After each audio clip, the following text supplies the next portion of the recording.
My husband's older brother passed away suddenly, so our family went back to his hometown for the funeral. But then, my mother-in-law dropped a bombshell. She wanted my husband to help his sister-in-law have a baby. Your brother loved you so much. Can you really stand by and watch him leave no one behind? We're all family here. All you need to do is help her have a child.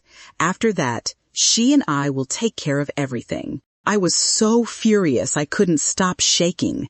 I grabbed Alexander's hand, trying to leave on the spot, but he yanked his hand away forcefully. Emily, it's just a small favor between brothers. Why are you being so petty?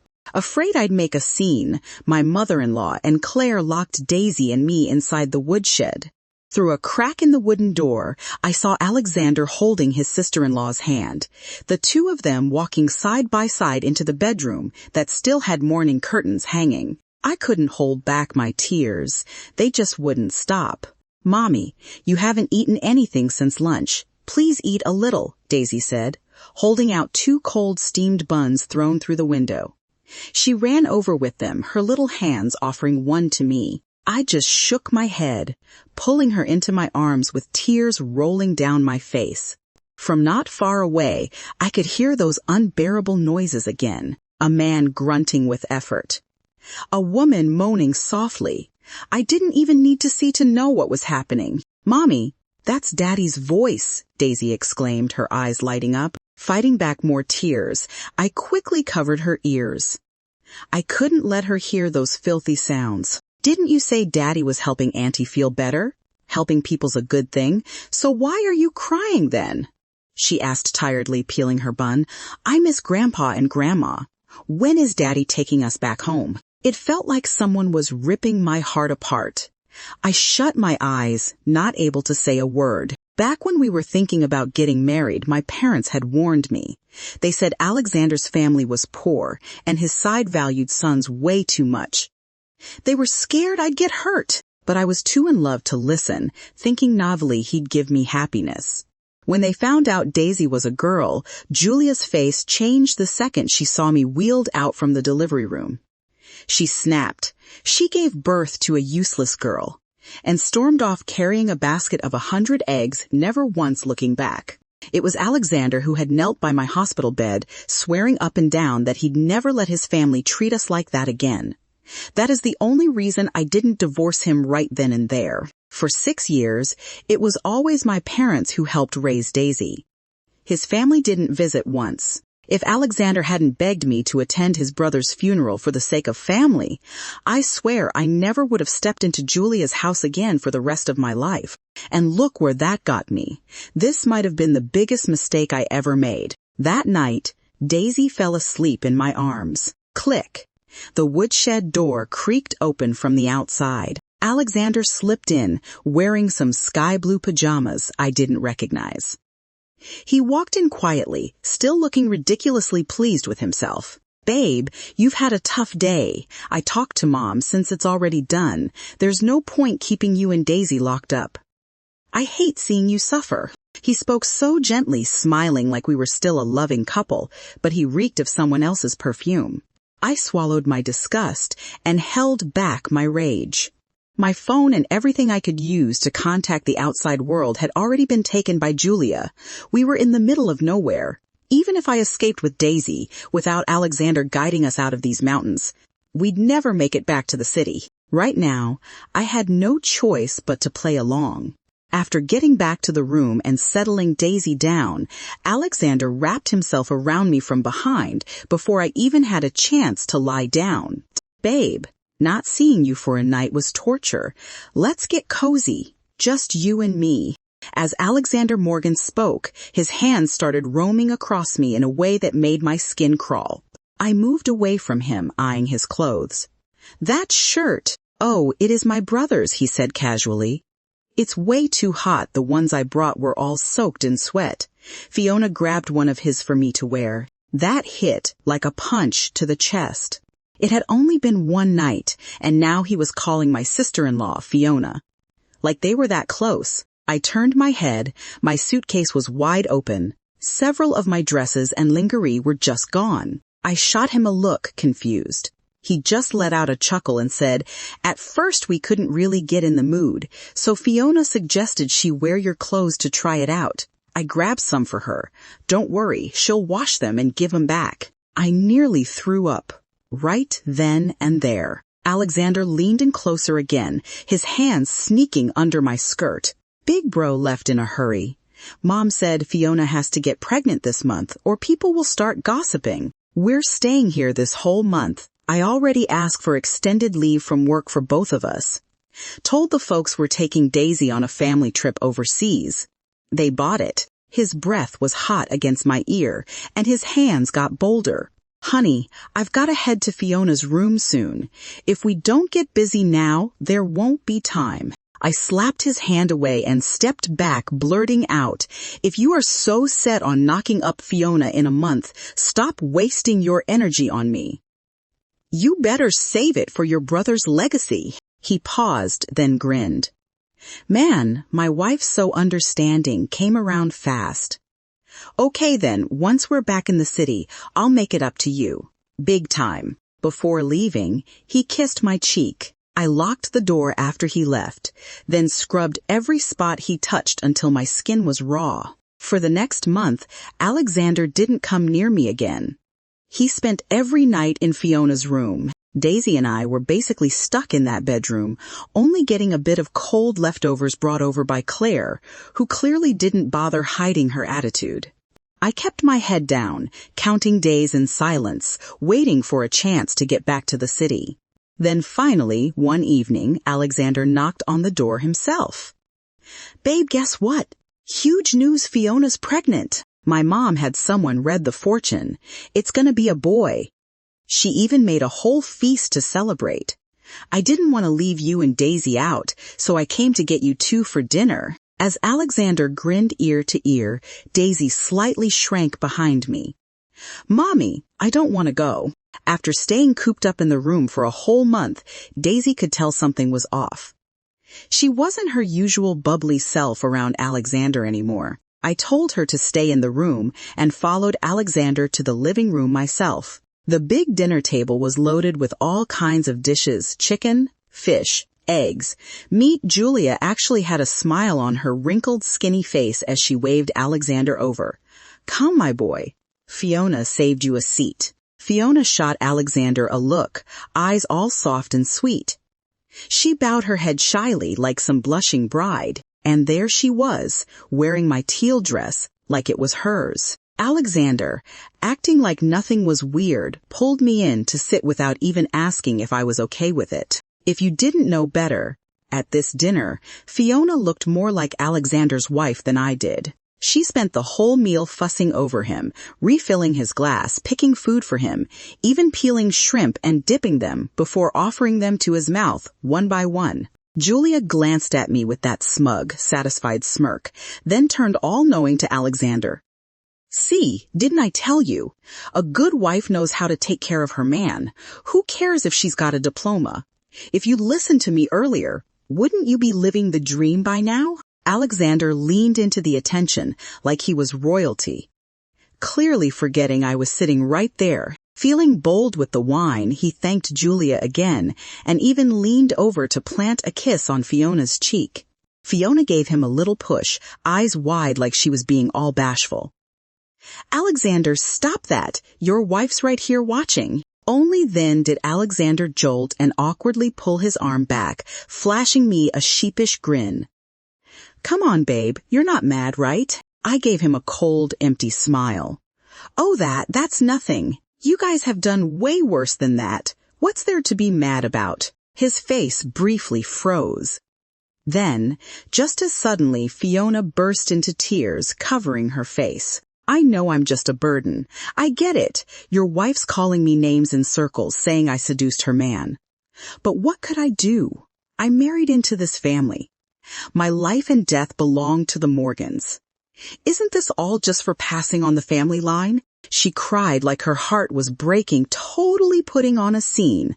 Right then and there, Julia slammed down her chopsticks and pointed straight at me, yelling, "You're just a jinx who can't give us a son, tricking my son into marrying you, and now trying to cut off our family line. I went through countless matchmakers to finally find Fiona. Look at her.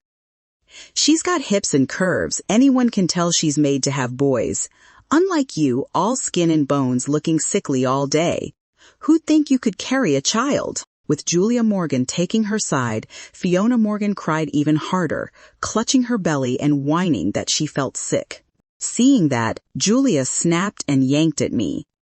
Fiona's carrying the future of our family. You better get down and apologize if anything happens to that baby. I'll make sure you pay for it. Julia had done farm work all her life. Those hands of hers were no joke. I, a white-collar worker used to sitting in an office, had no chance of fighting her off. It was the first time in my life I'd been hit, and I was in shock. Instinctively, I turned to Alexander Morgan for help, only to see him gently holding Fiona, comforting her like she was some fragile treasure, hurt and disappointed. I blurted out, "Alexander Morgan, have you forgotten who your wife is?" He shot me an annoyed look, like I was the one causing trouble. "Emily, seriously, Fiona's pregnant? You're a top college grad, and you don't even know the basics of respecting elders and caring for the young. What did you go to school for?" My whole body trembled with rage. Claire Morgan grabbed my arms from behind, and Julia smacked me across the face. That slap was brutal. It left me seeing stars, almost knocked me off my feet. She raised her hand to hit me again. But Alexander finally stepped in. "Mom, didn't I say her parents are buying us a new place? We're supposed to go settle the paperwork in a few days. If you mess up her face now, how's it gonna look to them?" When we got married, Alexander just said his family didn't have much, no car, no house, no dowry. My parents couldn't bear to see me suffer, so they let us live in one of their old apartments. Now that Daisy Morgan was about to start school, they planned to buy us a home in a good district so she'd be set for enrollment. And yeah, timing-wise, it was about time to sign the transfer papers. Hearing Alexander say that, Julia finally backed off, though still looking annoyed. Her glare was vicious as she threw a sharp look at me, then turned to Alexander Morgan and snapped, "Son, listen to your mom. Women are like stubborn mules. The more you hit them, the more obedient they get. That wife of yours, you've pampered her way too much. As for her parents, a pair of nobodies without even a son between them. Why should you be scared of them? It's time they knew who's boss. Don't let them walk all over you." I'd never heard something so crude and outrageous in my life. I wanted to talk back, but seeing Julia Morgan puffed up like a bull ready to charge and Claire Morgan shooting icy glares my way, I swallowed the words. Honestly, either one of them could probably bench press me, and I wasn't about to risk it. Alexander echoed his mother, gently leaning toward Fiona Morgan to say, "I'll come see you later," before dragging me off to the bedroom. "Mom, what happened to your face?" Daisy's voice trembled as she looked at the red mark on my cheek, tears already rolling. She shoved Alexander with her tiny hands, panic and pain etched on her face. "Did Daddy hit you?" "Daddy's bad. I don't want Daddy anymore." Alexander, who used to dote on Daisy back in the city, suddenly looked like a different person. "You little brat? Who taught you to talk like that to your father? Did your grandparents fill your head with nonsense?" As he raised his hand again, I quickly stepped between them, wrapping Daisy behind me, forcing a stiff smile onto my face. "She just missed you, that's all," I said lightly. "She's being a bit stubborn, but you know how kids are. Don't lower yourself to argue with her. Besides, it's your cousin's big day today. No need to make a scene and upset everyone." Only then did Alexander lower his hand, though his expression still carried a hint of surprise as he looked at me. "Emily, I've got to say, after just a month back home, you've really learned how to behave. Guess my mom does know how to straighten out a daughter-in-law." His face, the one I used to think was incredibly handsome, now just made my stomach turn. Still, I kept smiling through it, nodding along. "You're right. Your mom's tough on the outside but soft inside. She means well. Don't worry. I'll try to visit more often." All I could think about was keeping him calm long enough to take Daisy and get back to the city. Once we were back, I'd file for divorce immediately, but then Alexander chuckled. No need to wait. I'll head back tomorrow, take care of the paperwork with my folks. You and Daisy can stay here. Let Mom teach you how to handle things properly around the house. It felt like thunder cracking right over my head. An entire month of swallowing my pride, all for a chance to go back to the city, and now he wants to leave me here. Just like that, clenching her fists, Emily forced herself to stay calm. That won't work. Didn't my parents say we both had to be there to handle the paperwork? If I don't go back, they'll worry. As their only daughter, she'd always kept in close contact with them. Never once had she gone off the grid like this for a whole month. They should have been suspicious by now, but Alexander just gave her a smug, knowing smile, like he could read her mind. We're married. As long as I have your ID, I can do it for you. Your parents are just anxious about you, so go fix your makeup, cover the bruising video, call them with Daisy, tell them she's been having such a blast here she doesn't want to leave yet. Say we're staying 2 more weeks. Also mention overseas data's expensive so they shouldn't call too much. His eyes flickered coldly on that last sentence. Emily froze, chilled to the bone. Her throat went dry, she couldn't get a word out. Alexander looked very pleased with her reaction. You've been spoiled by city life for too long. Stay back here a little longer, and you'll turn into the proper traditional wife you should be. As for Daisy, she needs to learn some discipline too. She'll have to know how to care for a younger brother one day. He shoved her in front of the vanity. Said he was heading to Julia's room to grab her phone, and that he'd be back in half an hour. Faced with the mirror, Emily dabbed powder over her face, like a puppet, heart racing as she tried to figure out some way, any way, to get her and Daisy out of this. But every plan ended in failure. This place was in the middle of nowhere. The mountain roads twisted like a maze, and even in daylight with a compass, outsiders couldn't make it out. Let alone her, trying to escape with a 6-year-old. They wouldn't get far before someone dragged them back. And when that happened, things would only get uglier. Same thing if she asked her parents for help outright. There's no telling what Alexander's family might do to her before help ever arrived. She had no choice but to keep pretending. Just before the video call, Alexander leaned in, lowering his voice right next to her ear like it was some sweet nothings. Emily, you're a smart woman. You know what can and can't be said.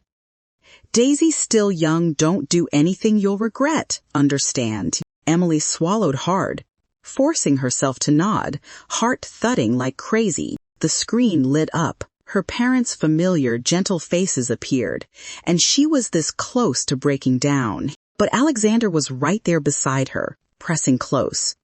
She pushed back the tears, put on a smile, and chatted with them like everything was normal. Daisy followed exactly what I told her before and lied to them, even though I knew she didn't want to. Right before we hung up, I gently gave her little hand a squeeze. She caught on and quickly added, Grandma, Grandpa, I've been away having fun for so long, don't forget to feed my little turtle. As soon as the call ended, Alexander clamped a hand down on Daisy's shoulder. Didn't I tell you to keep your mouth shut? What nonsense were you spouting at the end? He looked furious, eyes blazing like he was about to explode. Daisy broke down crying on the spot. I quickly pulled her behind me, glaring at him. Did you forget, during New Year's, we took her to the amusement park, and she brought home a turtle. She was obsessed with it, placed it at my parents' house, and used to go there all the time to feed it. Alexander's face eased up a bit, probably recalling it too. He gave Daisy a not-so-gentle pat on the head. You are too playful. When your aunt was your age, she already knew how to do all kinds of chores. Tomorrow, you are going with her to the mountain to collect pigweed. He said it like it was set in stone, forgetting Daisy was just 6. I don't want to. I'm not going to the mountain. Daisy cried even louder. She'd been pampered since birth, had never been treated like this. But Alexander's expression turned even nastier. He pointed at Daisy and growled, Say that again and see what happens. You and your mom both need a serious lesson, huh? His hand shot up, ready to strike, I jumped in front of him just in time. Calm down. She's just not used to this yet. Let me talk to her. I stood between them, giving Daisy meaningful looks, trying to calm her down. She was still sobbing, big teardrops rolling down like broken beads. It broke my heart to see her like that. Luckily, Alexander didn't push it further. He jabbed a finger at me and sneered. You women were born to serve others. You take care of me and Fiona. Daisy needs to get ready to take care of her future little brother. And don't let me catch something like this again. If I do, I swear I'll go full old school on both of you. He left after tossing that threat, disappearing into Fiona's room. I didn't say anything.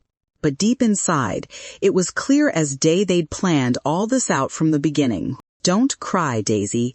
I'll go to the mountain with you tomorrow. I wiped away her tears gently, trying to soothe her, but I knew this wasn't the time to act rashly. We just had to play along for now, and hope my parents notice something's off and come help us soon. The next morning, my sister-in-law barged in without warning, kicking the door open. Still sleeping. You've got guts. Unless you two haul back 200 pounds of pigweed, your daughter's not coming back. Claire Morgan slammed the door with her thick hand, making a loud bang that echoed through the small house. As I fumbled to get dressed, I tried to sound friendly, almost pleading as I glanced at her. Claire, Daisy's never done farm work before. Can I go with her just to help out a bit? No freaking way, she snapped without missing a beat. She shot me a side glance, snorting, What, you don't trust me with your precious daughter? Afraid I might do something to her, huh? I frantically shook my head. No, that's not it. I just worry she might not listen or know what to do. You're her aunt, why would you ever hurt her, right? Then stop wasting my time with this crap, she barked, then grabbed Daisy's arm and yanked her toward the door. I'm telling you now, kid, I'm not your mommy. I don't do coddling. You try that crying thing once and see what happens. She tapped Daisy on the forehead, her tone sharp. Daisy's eyes welled up, her little face scrunching, but when she saw my anxious expression, she held it in and actually smiled at me. Mama, don't worry. I'll be back soon. With that, she followed Claire out without even a glance back. As soon as they left, I broke down. Tears spilled down my cheeks. They can treat me however they want, but messing with my little girl, that just breaks me. Later that morning, Alexander Morgan suddenly showed up. Emily, I'm heading into town now. Earliest I'll be back is tonight. Stay here, help out my mom, and keep an eye on Fiona, he said. Voice casual like he wasn't asking for much. Then he paused, looking at me with this weird half-smile. Oh, by the way, you do know where Daisy is, right?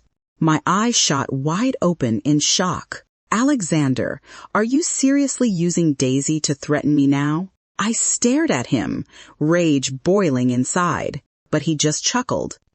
You're reading too much into it. I just said she's up on the mountain with Claire. No biggie, just don't overthink it. As if that made it okay, as if saying it nicely erased the fact that he was holding my daughter's safety over my head. You're a monster, Alexander. She's your daughter too. I snapped, my voice shaking. I couldn't believe it. He'd planned this all along just to make today go his way. He'd already decided to use Daisy to keep me in line, but all he did was sneer at me, then slammed the door hard and left like nothing even happened. I clenched my fists so tight my nails dug into my palms. Daisy's my bottom line no one, and I mean no one, gets to hurt her. That whole day, I swallowed my pride and slaved away doing every chore the Morgans threw at me. Feeding pigs, hauling manure, watering the fields, you name it. I did it. By evening, Julia and Fiona were lounging around by the door like they didn't have a care in the world, happily chatting away. See, these city chicks ain't that useless after all. Just need a little scolding, that's all. Exactly, acting all proper in the city, but once she's here, still gotta follow your rules. Their voices dripped with sarcasm as they watched me run myself ragged. I kept my head down, hoping they'd eventually get bored and leave me be. But of course, no such luck. "I'm talking to you. You deaf or something?" Julia snarled, grabbing a rock and chucking it at me. Fiona flashed a mocking smile. "Yeah, we asked you a question. Are you shameless or just plain stupid?" I bit my lip hard and said nothing. My silence only made Julia even angrier. She rolled up her sleeves like she was ready to beat me right then and there. That's when Claire walked back in. I shot a glance her way. No sign of Daisy. "Where's Daisy?" I rushed over, grabbing her arm. "Let go. Who do you think you are to touch me?" she snapped, shoving me aside. "That brat of yours, just as lazy and dumb as her mother, hours trying to learn how to cut grass for pigs and still can't get it right. Worst part, she even mouthed off at me. But Daisy's a city kid, barely 6. How's she supposed to know any of that? So where is she now?" I asked, trying my best to stay calm, though my insides were already on fire. Claire snorted. "With that tone, you expect me to tell you." I let go immediately. "I'm sorry, really. I'm just super worried about Daisy. Please, can you tell me where she is?" I didn't care what they said about me. Let them humiliate me. But not Daisy. Never Daisy. She's my little princess. Claire gave a sick grin. "Then get on your knees. Let's see how much you really care." I didn't hesitate. I dropped right at her feet. "Please, I'm begging you. Just tell me where Daisy is, please." All 3 of them burst into laughter, like it was the funniest thing they'd seen all day. "Well done, Claire. Dealing with trash like that needs some tough love." Fiona Morgan sneered at me, her tone smug and mocking. And I just sat there, stiff and silent, taking in all their cruel words and not daring to talk back. A few minutes later, Claire casually glanced toward the path leading to the back mountain. "Wait, huh? Where is she?" she mumbled to herself. I snapped my head up just in time to hear her add, "She was definitely behind me earlier." I only had her carry 50 pounds of pig fodder. It's not like she couldn't drag it back. That did it. I bolted up. "What did you just say? Where did Daisy go?" I rushed over to question Claire, panic already rising in my chest. She didn't like my tone one bit. Her face darkened and she gave me a shove. "Who do you think you are? Talking to me like that? That kid of yours probably couldn't handle a little work and ran off." Honestly, I wouldn't blame her for not wanting to stick around with a mom like you who can't even protect her. Her annoying excuses sent a chill through me. Daisy was only 6. If she got lost, where could she have gone? No, I've got to find her. I've got to find Daisy. Without thinking, I took off running toward the back trail. I turned corner after corner, calling her name, but she was nowhere in sight. A few minutes later, Julia Morgan and the rest of the family finally showed up. "What are you freaking out about? Kids run off all the time. She'll come back. She couldn't have gone far. She's just a kid. You better get back inside now. If folks start asking questions, you'll be sorry." Julia shot me a glare that could freeze lava. I bit down hard on my lip. No amount of backing down ever changed anything. It only made them push further. "If I can't find Daisy, every one of you is going down with her." I stared them down, trembling from head to toe. They'd never understand how far a mother could go for her child. Right then, Alexander Morgan pulled in with the car his parents had bought for me. He spotted us from a distance, frowning as he drove up. "What the hell's going on here? Daisy's missing. Please, Alex, help me look for her. She could be in danger." I pleaded with him, almost breathless. But his reaction? Same as the rest of them. "She's just a kid. Probably ran off to play somewhere. She's 6, not a baby. She knows better." Alexander Morgan. "She's your daughter too." I finally lost it, screaming at him. And just like always, Julia stepped in. She walked up behind me and kicked me hard. I hit the ground, my hands scraping against the dirt. And that's when I saw it. A rusty sickle lying there, like it'd been waiting for me. I didn't think. I grabbed it and jumped up, pressing the blade to Alexander's neck. Go find Daisy, now. My voice cracked as I yelled, furious and halfway out of my mind. I'd spent this whole miserable month keeping my head down, hoping to protect Daisy. But now, hope was gone. My baby was gone. How could I not lose it? Alexander froze. The sickle might have been rusty, but it was still sharp and dangerous enough to mean real trouble if I used it. Claire, where the hell is Daisy? Why didn't you keep an eye on her? He turned to her in a panic, but Claire wasn't meeting anyone's gaze. She stood there stammering, avoiding eye contact. My stomach dropped. Speak up. Where is she? I couldn't hold it in anymore. My hands trembled, the sickle inching closer to his skin. Claire, think hard. Did you forget something? Alexander Morgan looked like he was about to lose it. I'd never acted like that in front of him before, so honestly, it made sense that he was freaked out. When she finally saw the blood, Claire Morgan panicked and blurted out, "It was over by the arch at the back hill she fell into the ditch." She called me, but I thought she was just throwing another tantrum, so I didn't pay attention. The second I heard that, I just snapped and bolted toward the hill like a madwoman. Daisy, hang on, Mommy's coming. Tears were pouring down my face as I ran up the mountain, shouting for Daisy. Alexander was screaming behind me, cursing me out like crazy, but I couldn't care less.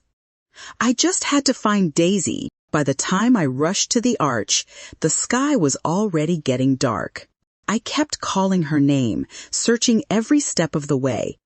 But there was still no sign of her. Daisy, where are you? I completely broke down. Sobbing, just when I was about to collapse from exhaustion, the rest of Alexander's family came storming up too. You bitch, come out right now or I'll beat you to death, Alexander roared. I quickly clapped a hand over my mouth and dove into a patch of weeds to hide. She didn't go far. I'm sure she's around here somewhere. Search the area. If we catch her, I swear I'll skin her alive. She dared lay a hand on my boy. She must have a death wish. Julia Morgan yelled, spitting venom. I didn't dare make a sound and kept slowly inching away, trying not to be seen.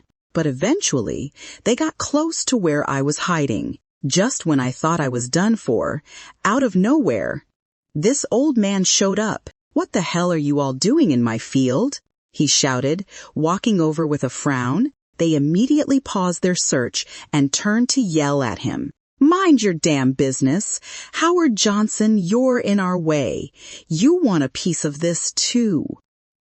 Alexander threatened, waving something in his hand, but Howard just snorted. You little punks think I'm dead just 'cause I quit blacksmithing. Try me and see if I've gone soft. Julia sneered. Forget it. Don't waste time on him. He's an old bachelor with no kids. Of course he's not scared of anything. Let's go. That bitch won't last out here. She'll crawl back on her own soon enough. With that, she led the rest of them away. They were aggressive for sure. But deep down, they were scared of reckless folks too. Once they were gone, I finally breathed out, only to realize the old man had already spotted me. You looking for a little girl named Daisy? He turned and asked. Yes, she's my daughter. Did you see her? I tried to keep calm, but my voice shook. He nodded and led me toward a tiny mud house in his field. And there she was. Daisy. She had herbal poultices on her forehead, and her arms and legs were scraped up. That girl's clever, he told me. Soon as she heard voices, she called out. Kept herself from falling deeper using some grass clippings. When Daisy woke up and saw me, she rushed into my arms and cried her heart out.